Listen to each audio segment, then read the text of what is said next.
All right, the Georgia Bulldogs are going to take on Notre Dame in the Sugar Bowl. That's what we have learned after the Irish kind of manhandled. I mean, they crushed Indiana. 27-17 was the final score, but it was not that close. Notre Dame absolutely won the battle in the trenches. They were the tougher, more physical team, and they made the big plays when they needed to. And again, they just crushed an Indiana team that we can all say just isn't very good. They were not one of the top 12 teams.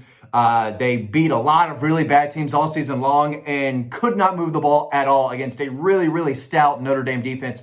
I think Georgia is going to have their hands full with this Irish team, but, we're going to break it down in this video, talk about strengths, talk about weaknesses, because there are some things that I think Georgia can kind of identify and dissect and game plan around as it relates to Notre Dame. And listen, to start off, Notre Dame looked really, really good, but they haven't seen a team like Georgia. And, they got off to an early start, right, with the 98-yard touchdown run. But after that, they didn't really run the ball too well. They ran for 193 total. And again, 98 came on one play. So if you take 98 away from 93, that's 95 or something. I did quick math. That was wrong. I set myself up. That's not very good. But they ran the ball 35 times. So if someone else wants to do the math, that's 3.1, 3.2 yards a carry, something around there, right? It's not great. That's not winning football. And, Georgia's shown that they can absolutely stop the run. They've shown at times that they can't, right? Against Georgia Tech, the Jackets ran for 200. Notre Dame wants to run the football, and they have guys who can do it. I thought Riley Leonard, their quarterback, played fine. He's not a guy who's going to stretch the field and throw all up and down on a defense like Georgia. So, but he did throw it 32 times. They ran it 35. So they tried to be balanced, but I thought he made some plays around the line of scrimmage, right? He's a good athlete. He's a competitor. He's a gamer, but he doesn't have the most talented arm. And there were times in Indiana put some pressure on him, and he found a way to get the ball out of his hands and find a tight end, find a running back, find a wide receiver, kind of on those shallow crossing routes. But there were some slow developing plays, screen plays that I thought they, really executed. And that offensive line can move. They're tough, they're physical, but they can play out in space too. So it's an offense that Georgia's got to, they've got to figure out, they've got to be ready for. But at the end of the day, they want to play smash mouth football. And they want to get it going on the ground. So if Georgia can play the way they did against Texas, they should be okay. Riley Leonard only rushed for 30 yards. He had a touchdown. But they've got guys. There's no doubt about it. But defensively, that's where they're their strongest. I thought they're well coached together. They play like a unit, right? Like they just play collective, outstanding defense. They're not the most talented group, but they've got a lot of leaders. They've got a lot of veterans, smart players in the secondary, on the defensive line, at linebacker, guys that know exactly what they're doing. Unfortunately for them, they're going up against Gunnar Stockton and the Georgia offense that there's nothing on film. You can't look at what Gunnar Stockton did in the second half of Florida State and say, oh, they're going to bring something like that to the Sugar. No, and you can look a little bit about how they got Gunnar into the game against Texas and how they got him comfortable and the way they moved him around to set up the run game. But if you're Mike Bobo, I actually had a good friend, I'll say it, who's Trevor Lawrence's high school quarterback coach, big Georgia guy. He knows Georgia's offense. He knows what Mike Bobo wants to do. And he called me this week talking about different high school prospects. But we started talking about the Dawgs. He said, Matt, this is a play caller's dream. For Mike Bobo especially, because he knows what Gunnar Stockton is capable of more than anyone. And he's got a, 2 to 3 weeks, starting from, when they stopped playing, when they finished the Texas game, right? Because they knew they had a game plan for Gunnar. And I know the news came out 2-3 days ago that Carson Beck is out.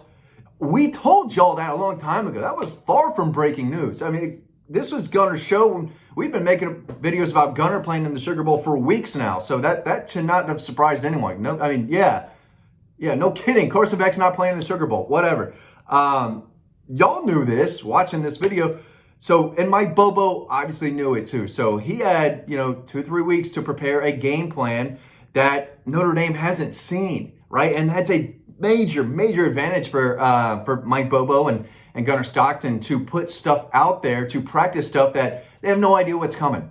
No idea. And Georgia should, I say should because there's no reason not to, put together a scheme and a plan that is completely different than what they ran with Carson, because Gunnar is not Carson. Gunnar's got a completely different skill set. So I'm excited to see what Mike Bobo draws up, because it shouldn't be anything that's already on film, right? These could be totally fresh, totally new plays that they've been able to work on for weeks now that Notre Dame hasn't seen, right? So they're a well-coached group. I'm talking about Notre Dame's defense. They fly to the football. They're where they need to be, right? There's not a ton of missed bonehead assignments from that group. They're where they need to be, and they play physical, and they are not letting you run the ball up the middle. Indiana couldn't do anything between the tackles. The only success they had on the ground was trying to get it to the outside, try to get it to the perimeter. So, you know, if you're Mike, you still want to try to get Arian Smith some touches. You got to get creative in the run game and get guys out in space. That's when they're their best, because, you know, this Irish front, you know, they're going to try to corral you, and anything up the middle is going to be really, really tough to get on those guys. So, again, they're strong, but they're going against the Georgia offense that's throwing plays out there that they haven't seen before. They haven't seen. So you can't prepare for something you haven't seen. So I do think Georgia has an advantage there. I think Georgia can match Notre Dame's physicality, their style of play, their aggressiveness in the trenches to where Indiana just couldn't. And again, this is the best team Notre Dame's seen all year, and it's not even close. Georgia's going to be the most physical team, the most kind of aggressive, and one of the better, well-coached teams. If I had said that properly, I don't think I did, but you get what I'm trying to say. You get what I'm trying to say. Man, it's an early morning here on Saturday morning, so I apologize. As it relates to Georgia throwing the ball and Gunnar making some passes down the field, he's going to have to work the middle of the field, because I thought Indiana tried way too many shots, like on the perimeter, on the sidelines, like, you know, low success rating type of throws, and Notre Dame was ready for it. You're not completing the back shoulder throw on that secondary on the sideline, on the perimeter very often. And I'm just thinking why Indiana was trying to, I mean, they're low percentage throws, and you're trying, it didn't feel like they knew what they were doing in a way. They're a well-coached team, but I did not understand the play calling for a while. They couldn't do anything, but those type of passes, that's not what I'm trying to do against Notre Dame. You need to find guys open in different ways, not just say, hey, we're going to test them on this back shoulder throw 15, 20 yards down the field, and the ball's nowhere close. The ball's thrown out of bounds, right? Or it's uncatchable, and the guy's not even close to being open. I don't know. So I don't expect a lot of those types of throws from Gunnar Stockton and the offense, but a lot of misdirection, a lot of pre-snap movement. He's going to have to carry the ball himself at times, some design quarterback runs and draws, but, you know, he can run, and it is going to open up a running game. That's got to be there. If Georgia can't run the football, it's going to be really tough, because that Notre Dame secondary is stout. And, you know, Gunnar Stockton, it's still a question mark whether he can lead a team through the air, right? Passing the football. He's got enough talent, but again, it's a question mark because we just haven't seen him be able to do it yet. But he made some key throws against Texas, and he's going to have to make some big key third and possibly fourth down throws in the Sugar Bowl. But Notre Dame is a strong team. They're kind of built like Georgia, some previous Georgia teams in a way where it's quality defense, maybe not the most talented. Georgia's always had more talent on defense, but this Notre Dame group fights. They play hard in the trenches. There's no doubt about it. And they're going to match Georgia's physicality. Whoever can win the game in the trenches, whoever can run the ball successfully and force the other team, you know, into threes and turnovers, right? It's going to be about who can get in the end zone more. And I know that kind of sounds obvious, but in a game where each coach is going to have to decide probably more than once, hey, do we go for this? Do we kick the field goal? What are we doing here? Do we punt? Indiana punted in a wild situation late in the game. So those decisions are going to be made. And at the end of the day, as we get deeper and deeper into the playoffs, you're going to see coaches, I think, go for it on those 4th and 2, 4th and 3s, 4th and 6, depending on where they are on the field.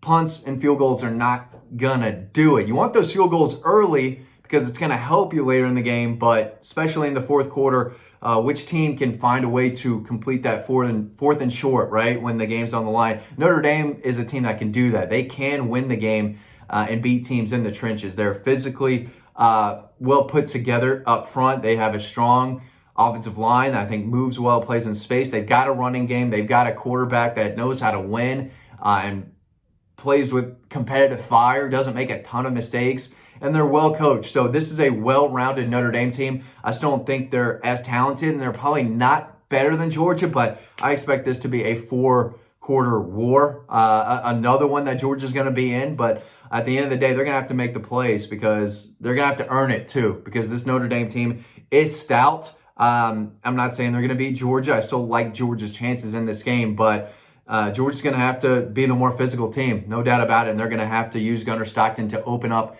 that run game. He's going to have to make some big throws too, but at the end of the day, got to get some creative run game involved. I'm excited to see what Mike Bobo comes up with. Thanks for watching this video. What do you think is going to happen now that we know Georgia's opponent? It's going to be Notre Dame in the Sugar Bowl. Let me know your thoughts, and I'll see you over on the website.